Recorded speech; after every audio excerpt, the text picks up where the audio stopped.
Please welcome Khary Payton. Such pomp and circumstance. Those poor people. Oh, God. They cut away at just the right time. It's a zombie show. So, right when everyone's just, hurrah, let's go get them, it all goes to hell. So you are here for Metro Comic Con. What's the strangest thing at one of these sorts of events that you've ever been asked to sign or do? I sign people's bodies, right? And I'm always like, I don't care how old they are. I'm like, does your mother know you're doing it? It just seems like there was a woman. You offer this service. Yeah. For anyone watching. No. I don't offer it. They come and they say, will you sign my arm? Will you say, I actually haven't done it in a while. I'm usually like, can I sign this? And then you can take it and go, I don't want to sign your body anymore. There was a woman who, before the show, because The Walking Dead was a comic book first, she actually, when she found out that I was going to be on the show, and they had an image of me as King Ezekiel with the hair and the tiger and everything, she took a still photo and had the entire thing tattooed on her thigh. Before she ever saw me as Ezekiel, before the show Your face tattooed on her leg. On her leg, before the show ever aired, okay? I was like... What if I'm bad? What if I'm awful?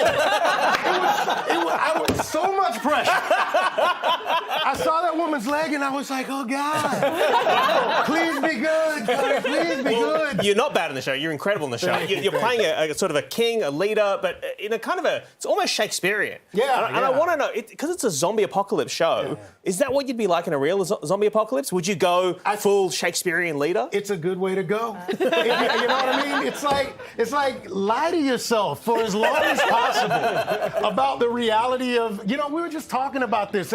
You lie to your kids about Santa Claus and the tooth fairy. Kids go to bed. I just realized, what time is it right now? It's all real. It's all real, obviously. Exactly. It's all very real. Yeah. And we are simply helpers, helping Santa and the tooth fairy, get along. We should say, Khary's very jet-lagged right now. Just a little bit. I fell asleep at 4:00 a.m. Los Angeles time. I woke up at 2:30 Melbourne time. I don't know when I am. I don't know when. I am somewhere over the Pacific, and one day I'll land. I hope. I have to ask, because in the first few seasons you have a tiger as your co-star.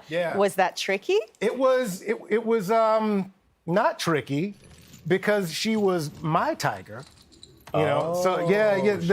So early on in the process, they have you kind of cultivate the relationship. Obviously, I'm lying. There was no tiger. It was all computer generated.